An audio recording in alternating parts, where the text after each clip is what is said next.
প্রতিষ্ঠানের যে সম্ভাবনা ছিল, বৈষম্যমুক্ত সমাজ গড়ার যে সম্ভাবনা ছিল, তৎকালীন ক্ষমতাসীন আওয়ামী লীগ সরকার সেই পথে না দিয়ে পাকিস্তান যে নিয়মে চলত সেই শোষণ বঞ্চনার পথে তারা গ্রহণ করল।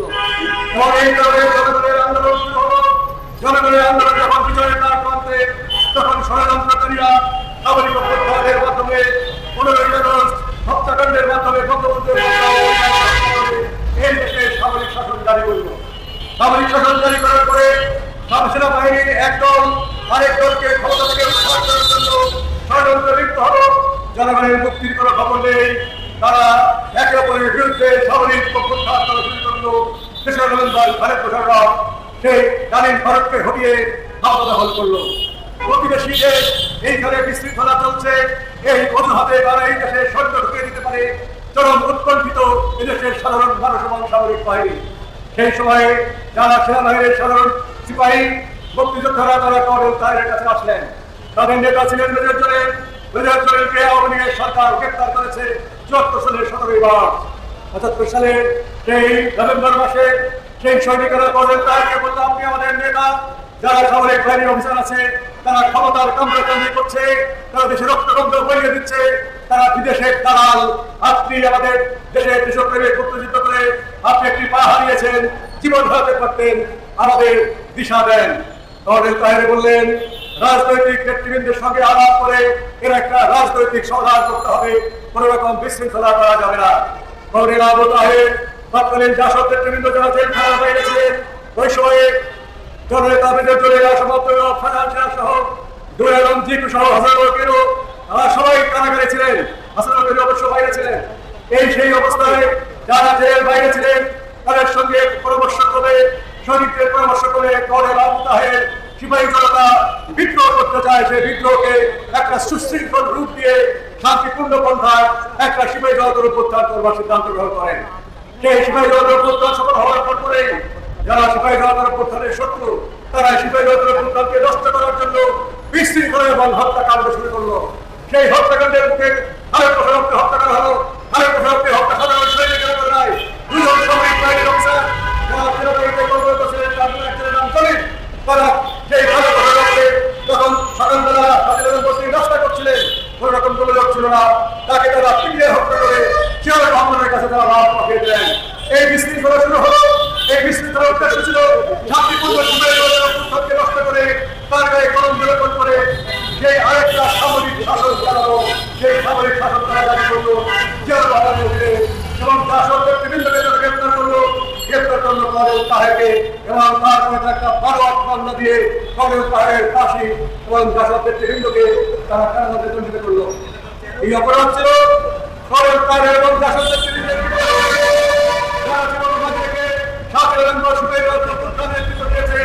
কারণ তারা চেয়েছিল আওয়ামী লীগ যে বাকশাল কায়েম করেছিল এবং ক্ষমতার মস্তদের সামরিক শাসন জারি করেছিল, সেই ফ্যাসিবাদের বিরুদ্ধে গণতান্ত্রিক শাসন ব্যবস্থা ফিরিয়ে আনার জন্য তারা চেষ্টা করেছেন, আন্দোলন করেছেন, সিপাহী বিদ্রোহ করেছেন।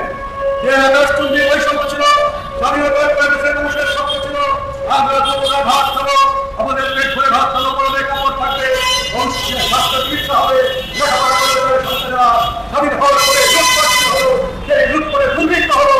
সেই রকম স্বতন্ত্র ব্যবস্থা থেকে একটা ব্যবস্থার স্বপ্ন দেখেছিল তখন তার বিরুদ্ধে শরীরেরা। তারা কি চেয়েছিল? জুলুম শুরু হলো। এখানে সরকারি দল আওয়ামী লীগ তাদের অত্যাচারের ভেতরে প্রশ্নগত, তারপরে সামরিক বাহিনীর নামে লক্ষ অত্যাচারী শুরু হলো। গ্রামে গঞ্জে তারা গ্রেপ্তার করে মানুষকে হত্যা করলো। জিনিসপত্রের গ্রামের অন্তর্গত বিদেশিদের শোষণের আমাদের জড়িত সেই জুলুম থেকে তারা ন্যায় বিচার চেয়েছিল। এই জুলুমের বিরুদ্ধে ন্যায় বিচার, ফ্যাসিবাদের বিরুদ্ধে গণতন্ত্র, বৈষম্যের বিরুদ্ধে সমন্বয় লড়াই করেছিল কর্নেল তাহের এবং তৎকালীন জাসদের নেতৃবৃন্দ। সেই সংগ্রাম আজও চলছে। 24 জুলাই গণঅভ্যুত্থান কিন্তু একই দাবিতে হয়েছে। আমাদের দুর্ভাগ্য, আমাদের আফসোস, স্বাধীনতার 53 বছর পরেও আমাদের সেই একই গণতন্ত্র, সমতা এবং ন্যায় বিচারের সংগ্রাম করতে হচ্ছে। এই গণঅভ্যুত্থানের পরে যে সুযোগ সৃষ্টি হয়েছিল, সেই সুযোগটা আমার সেই পূর্ব যারা ষড়যন্ত্রকারী তারা আবার সেই একই খেলায় বেঁধে উঠেছে। গণতন্ত্রকে নষ্ট করার চেষ্টা করা হচ্ছে, বৈষম্য দিন দিন বাড়ছে। আজকে মত সন্ত্রাসের নামে জুলুম করা হচ্ছে, কোন ন্যায় বিচার আজকে আমার জনগণ সেই রং করছে। আজকে গোপালগঞ্জে কি ঘটনা বক্তব্য করেছে সভা করার অধিকার সবার আছে। গালাগালি করছে, সেই গালাগালির জবাব করে গালাগালির মতো আপনারা রাজনৈতিকভাবে সমাধান, রাজনৈতিকভাবে আপনারাও জনসভা করে মাইক লাগিয়ে তার জবাব দেবেন, আপনারাও সেখানে মানববন্ধন করবেন, আপনারাও সেখানে আন্দোলন করতে পারে, কিন্তু সন্ত্রাস করে সেই জনসভাকে কন্ট্রোল করার চেষ্টা করেছেন। আরেক জায়গায় সন্ত্রাস হয়েছে কক্সবাজারে, সেই একজন নেতাকে গালাগালি করেছে, সেই রাজনৈতিক দলের গালাগালি করা অবশ্যই গর্হিত, এটা রাজনৈতিক ভাষা না, কিন্তু তার বিরুদ্ধে আমাদের রাজনৈতিকভাবে প্রতিবাদ করতে হবে। গোপালগঞ্জে কি দেখলাম, সেখানে বিশৃঙ্খল জনতাকে ছত্রভঙ্গ করার জন্য নির্দিষ্ট আইন আছে, সেখানে জনতা বিশৃঙ্খল হোক, সেখানে লাল পতাকা উত্তোলন করতে হবে, সেখানে ম্যাজিস্ট্রেট হুকুম দেবে, কিন্তু আমরা দুঃখিত পুলিশ কোন বর্ণাস্ত্র ব্যবহার করে নাই। আমাদের সামরিক বাহিনী যারা যুদ্ধের প্রশিক্ষণ প্রাপ্ত, যারা শান্তি রক্ষা বাহিনীতে মানবাধিকারের পক্ষে যারা কাজ করেন, তাদের প্রশিক্ষণ জানি না আপনারা কিভাবে সোজাসুজি বুকের মধ্যে তাজাগুলি শুনলেন। আপনাদের ম্যাজিস্ট্রেসি ক্ষমতা আছে, আপনাদের ম্যাজিস্ট্রেট হচ্ছে কর্নেল, সেই কর্নেল কি গুলি করার হুকুম দিয়েছে? আপনারা গুলি করবেন, ফাঁকা গুলি করবেন, ফাঁকা গুলিতে যদি জনতা ছত্রভঙ্গ না হয় তার পায়ে গুলি করবেন, তারপরে আপনাদের প্রতি আক্রমণ হয়, তাহলে আপনি সেই আত্মরক্ষাতে গুলি করার কথা আছে। কোন সামরিক বাহিনীর সদস্য আহত হয় নাই, আহত হয়েছে কয়েকজন পুলিশ, তাও গুরুতর আহত নয়, জনতা আহত হয়েছে। এই কলঙ্কর ডক্টর ইউনূস আপনার হাত থেকে বুঝতে পারবেন না।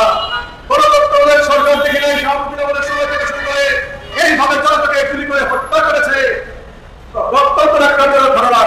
জনাব ডক্টর ইউনূস বিশ্ববিখ্যাত ব্যক্তি, মানবাধিকার করেন, আপনার আমলে রক্তের দাগ হয়েছে, আপনাকে আর ক্ষমতায় রাখা বিপজ্জনক।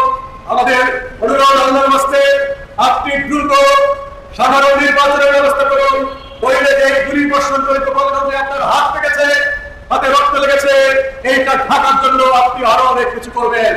এইটা ঢাকার জন্য আপনার প্রশাসন কোন বিহত ব্যক্তির প্রস্তুত করতে দেয় নাই, তার সুরক্ষা করতে দেয় নাই। দেশে যে প্রতিবাদ হয়েছে খুব কম প্রকাশ পেয়েছে, বিদেশে প্রকাশ পেয়েছে। জাতিসংঘ শান্তিরক্ষী বাহিনী বলেছে এটা কেমন কথা, যে সামরিক বাহিনী আফ্রিকার যুদ্ধ বিধ্বস্ত দেশে শান্তি রক্ষা করে নিজের দেশে তারা গুলি করে হত্যা করেছে, অস্ত্র বের করতে দেয় নাই। এখন স্বরাষ্ট্রমন্ত্রীর মুখে বল ফুটেছে, তিনি বললেন তিনি কবর থেকে তুলে রেখে অস্ত্র বের করবেন। কেন? হাসপাতালে কোন আত্মীয়-স্বজন জোর করে সেখান থেকে তাদের লাশ দেয় নাই, বলেছে ডেথ সার্টিফিকেট দেন, অস্ত্র বের করে বলছে আপনারা তাড়াতাড়ি লাশ নিয়ে চলে যান, অসুবিধা হবে। পত্রিকা আসছে এই কথা। তাই আমরা আজকের এই সমাবেশ থেকে বলবো, যা হবার হয়েছে বিচার করে, যারা দায়ী তাদের শাস্তি দেন। এইরকম গুলি করার ঘটনা যথেষ্ট শাস্তি হলে তার প্রতিবাদ হবে, না হলে যে সমস্ত যুক্তি দেওয়া হচ্ছে, একই যুক্তিতে শেখ হাসিনা পাখির মতো গুলি করে লোককে হত্যা করেছে, তাদের যদি বিচার হয় আপনাদের বিচার করা হবে না। একটাই পথ আছে, আপনারা নিজেরাই বিচার করুন।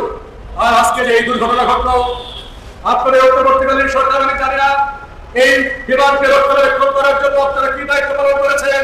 কেন বিমান ওড়ার পরে জঙ্গি বিমান, আমাদের যুদ্ধ বিমান হলে কোটি কোটি টাকা দিয়ে কেনা হয়েছে, এগুলো কি মেনটেন করা হয়, মেরামত করা হয়?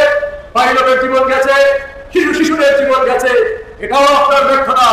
এই ব্যর্থতার বোঝা এখন বাড়তেই থাকবে। বন্ধু, আপনি কেন শিল্প বানাতে পারলেন না? আজকে গার্মেন্টস শিল্প হুমকির সম্মুখে, আমাদের রপ্তানি শিল্প যেগুলো আমেরিকাতে হুমকির সম্মুখে। তারা বলেছে এই অনির্বাচিত সরকারের সাথে এই শুল্ক মুক্ত নিয়ে আলোচনা করা দরকার নাই। তাহলে আজকে ব্যবসায়িক সম্প্রদায় বলছে দ্রুত নির্বাচন দিয়ে যারা ক্ষমতায় আসুক, তাদের সাথে নির্বাচিত সরকারের সাথে আমেরিকার সরকার বলেন, ভারতের সরকার বলেন, চীনের সরকার বলেন, রাশিয়ার সরকার বলেন, তারা কথা বলবে এবং এই দেশের ভেতরে যারা আছে তারা একটা ডাইরেকশন পাবে এবং নিয়মতান্ত্রিক ভাবে বিরোধী দল তখন চাপ সৃষ্টি করতে পারবে। এখন তো আমাদের সমর্থন নিয়ে আপনি সরকারে আসছেন, আপনার বিরুদ্ধে আন্দোলন করাটাও একটা সমস্যা। কাজে আজকে কর্নেল তাহের দিবসে আমরা আহ্বান জানাই, অবিলম্বে এই দেশে শান্তি ফিরে আসুক। যে শান্তির জন্য জুলাই আগস্টে প্রায় ১,৫০০ মানুষ জীবন দিয়েছে, আরো ১,০০০ মানুষ আহত হয়েছে। এর আগে যারা সংগ্রাম করেছেন, কর্নেল আবু তাহের জীবন দিয়েছেন মুক্তিযুদ্ধে, ৩০ লক্ষ মানুষ জীবন দিয়েছে। আমরা সামনের দিকে এগিয়ে যেতে চাই, নতুন কোনো সমস্যা আমরা ফেরত চাই না। আজকের এই সমাবেশে যারা উপস্থিত হয়েছে তাদের সবাইকে ধন্যবাদ দিয়ে আসুন আমরা আমাদের সভা শেষ করে আমরা মিছিল করবো। কর্নেল তাহের স্মরণে অবিলম্বে নির্বাচনের দাবিতে, দ্রব্যমূল্য নিয়ন্ত্রণের দাবিতে এবং আমাদের যারা সমস্ত শিশু নিহত হয়েছে আজকে আমরা প্রদান করবো। আপনাদের সবাইকে আবার